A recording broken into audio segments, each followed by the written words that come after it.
In short, we have many questions. What do we do when we use the same terms without realizing we're talking past each other? We re-examine? The single story of partnership could be a barrier to growth.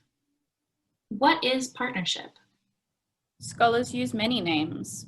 Our space is probably most familiar to you as students as partners or student-staff partnership. The language startles. It invites dialogue, as metaphors do. It asks us to unlearn what we think we know. Machinations of higher education are always governed by politics. The isms are well documented and hard to ignore. Partnership is a political process, questioning taken for granted ways, working against the grain. Here it's different. Partnership opens up new spaces. Spaces in the margins. Counter spaces that challenge. Collaborative, equitable relationships in teaching and learning. Aspirational, values-based, highlighting the collocations. Academic selves. Student selves. Past selves. Future selves. We've all been students. Partnership provokes us, destabilizing neat categorizations that abstract us. Partnership makes us human again. The ambiguity of partnership opens our eyes, pushes us to accept discomfort, offers a new language, a new lens to explore, writes new rules for the classroom. Exercise patience. Be open-minded.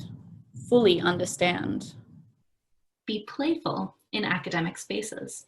Be joyful. You choose who you are going to be in partnership. A way of being in the academy. We are no longer acting. We must take seriously multiple sites of power. We navigate difficult terrain.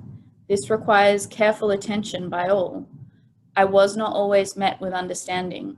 I developed resilience through these resistances. This resilience allows me to push back. But how do we engage in partnership meaningfully? We have to be ready for unexpected, sudden branchings.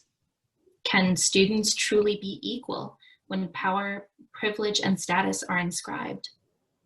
Are we unintentionally reinforcing exclusive beliefs? I wonder about the missionary, civilizing tones of bringing resistant students into the fold. Does this sound familiar to you? Why do you think that is? We persist nevertheless. The urgency, weariness, a hope and hesitation, some of us turned inside out, all of us disheveled and disoriented. This is a place in which we stretch ourselves, in which we rely on one another to pull us in new directions, in which we are all equally twisted up. Ako, mori, both to teach and to learn. This was our understanding of partnership. Students astonished that staff seek their perspectives, staff re-energized by the thoughtfulness of students. We became cohesive, transformed by authentic encounters. Partnerships allow us to aspire. We listen anew to each voice, to know we would never know once and for all.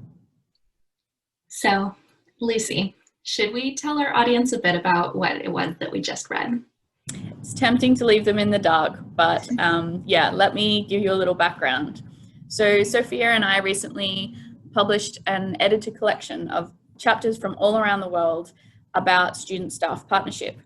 And this poem called Re-envisioning Partnerships is what's called a transcribed poem or a poetic transcription, where we've taken the words of all of our authors, over 50 of them, both students and staff, and put them into poetic form to bring new light into the way that we understand what this concept is that has been taking our sector by storm over the past kind of decade or so.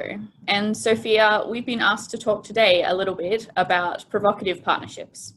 And the first thing that comes to mind when we think about that phrase, for me, is always power. So if I ask you to unpack that poem a little bit, what does it tell us about the role that power plays in student-staff partnerships in higher education? I think this poem really reinforces for me the way that power cycles in partnerships. There's a cyclical way to the poem and to the process itself that we keep coming back to similar questions about agency and how we navigate our roles with one another. The poem itself goes in these circles as well, focusing first on the hope and then on the challenge and then on the hope again and then on the challenge again, backwards and forwards in this kind of constant tension. I like to think of power in partnerships in terms of feminist beliefs about power, that power never goes away. When you're in partnership, you're never going to be in a situation where a student and a staff member is at the same level or has no power together. And we wouldn't want that. But power can cycle and it can shift and move within the relationship. And I think I've been really inspired by Bell Hook's idea of mutual empowerment, the feminist idea of power as empowerment, something that moves together through us and isn't a zero-sum experience, that together we can make each other even more powerful. That's what the collaboration and kind of space and hope of partnership is for me. Lucy, I know that you examine power in your research through various theoretical lenses. What do some of those lenses tell us about the complexity of these power relationships? Well, I think you can think of power in many different ways. The most obvious when it comes to student-staff partnership is written in the name, right? Students have a very different type of power than staff do, and that power is inscribed by institutions. So, for example, staff have arguably a lot more power than students within the academy because we're paid to be here, our time is recognized and valued, we assess students, we set the curriculum. Historically, that has been our domain as staff. But increasingly we see students keep pushing back against that and exerting a power that they have predominantly in numbers. And one of the ones that I really like to think about is the UK example of Why is my curriculum white? Where a large amount of students got together and started what has become an international movement to push the academy to be more diverse in how it represents diversity within the curriculum. And so I think power isn't as simple as it's inscribed by institutional roles, but then we also have to think of the intersections. And so a theory I really like to look at student-staff partnership through is intersectionality, by Kimberly Crenshaw, a feminist scholar from the US. And Kimberly Crenshaw talks about power existing as a matrix. And there's multiple different ways that people are imbued with power based on where we're positioned in society, our gender, our race, our neurotypicality, our ability, our sexual orientation. There's loads of different ways that we can have power or not have power and be oppressed by systems that underprivilege certain of those identities. And where those identities intersect, there's a really complex confounding factor that plays in. So I know there's some great work that has been done questioning power relationships in student-staff partnership when race comes into play. So what if it's a woman of color is the staff member and the student in the partnership is a white male? Yes, the woman has more institutional power, but societally speaking has a lot less power because of her gender and her race. So that, for me, is a really nice lens to kind of really complexify the notion of partnership and power. So I'd really like to share a poem with you. This came from Anita Akai and Rachel Geitman from and myself working as students, and we did some reflection around our work as students and as women in student-staff partnership. And like the poem before, we transcribed our results in poetic form to bring new light to our voices in a way that collectively we could speak together. So this poem is called Workshopping Partnership. I am a strong, powerful woman, confident in my abilities, entitled to my voice. I attended a workshop on partnership, a group of 3, me, an undergraduate student, a female faculty member, a male senior administrator. Interrupting a conversation I wasn't invited to, trying to insert my thoughts, a minorly disruptive decision. His back actively turned to me. I really had to shove them in. They nodded, superficially expressed interest. A strong, powerful woman, a slight smirk. You know how they are. A token student, all that self-belief out the window. It felt like a defeat. I became a note taker. He thanked me for being part of the group. Wow. I think many people at this conference today will recognize themselves in the discomfort that is expressed in this poem. Can you tell me a little bit about where it came from, Lucy? I think it was a sense of frustration that the 3 of us had about the discourse and narratives around partnership being about empowering students, but that if it's not done authentically and those bigger intersectional effects, when they're not taken into account and really paid careful attention to in terms of the power dynamics, that partnership can actually be a really disempowering process. And so that was a combination of a number of our many experiences where we were tokenistically included as students in the room, but our voices were not valued and were not heard.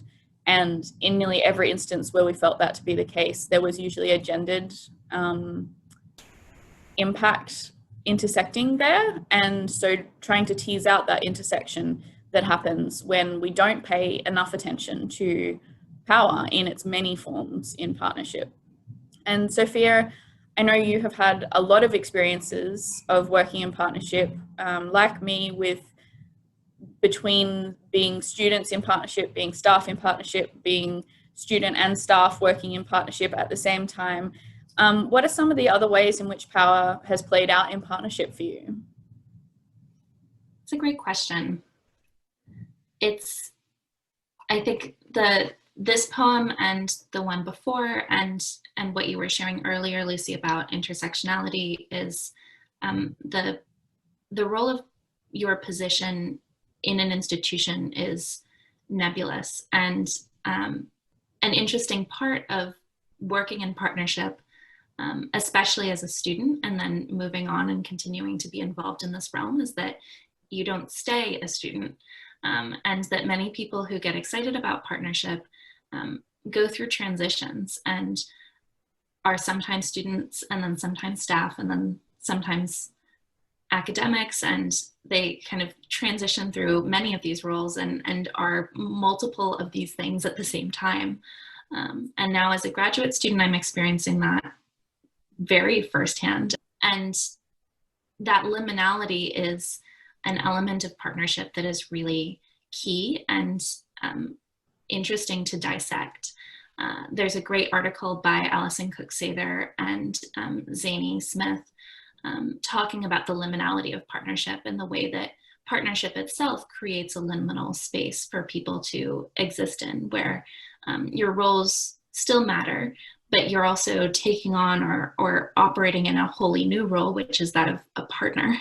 And that itself is, I think, both a challenge for power and for the traditional dynamics that we're working in and the social structures that never go away, but also a really cool space of hope and excitement. I think another really exciting area is, you mentioned tokenization in this poem, and I think the idea of being a token as a partner is a really interesting one to me, and one that I think Hannah Goddard and Abby Flint explore in really, really exciting ways in our book when they talk about student representation systems in the UK and the ways that student reps can be partners and can act in partnership ways, but are also asked to serve as representatives for the other students. And in that sense are often at risk of being tokenized as the epitomization of a student. And that's just not the case. Like, a single student can never be a representative of every student in their institution.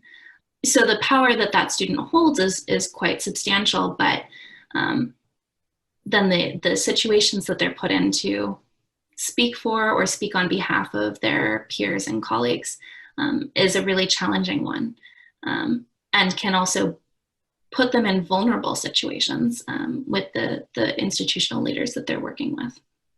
And equally comes from a place of institutions wanting to give students power, right? Right. And so it ties back into that cyclical nature of partnership. And I often raise questions about the notion of institutions giving students power, because if we think about Freire's work on pedagogy of the oppressed, which I know that some people have started drawing lines between partnership and that kind of work, and I think that is absolutely fantastic, but he says that liberation has to come from the people who are being oppressed. It can't be something that is given, because if it's given, it can be taken away. And I definitely think that notion is really an important one if we think about viewing representation systems through the lens of partnership, especially in the UK, where they're so widely spread and so well embedded, to acknowledge that they have great power for causing disempowerment and tokenism, but also huge power and immense power for students to self-empower. And that's the kind of language that I like to think of when it comes to partnership, is finding a place for students and staff to find mutual empowerment. Yeah, I agree. And I think we've got one last poem for people, if we're right. So I wanted to end with a poem of hope and of that space of mutual empowerment and what is possible in these close, reciprocal, trust-filled, really beautiful, joyful relationships. This poem is by Abby Flint, and she published it in the Power of Partnership book in her chapter, and it's called Between Us. Her email suggests we meet in the not quite space of the university cafeteria to talk over coffee and cake. Here, supervisions and group work rub tables with dissections of nights out. She stands and waves.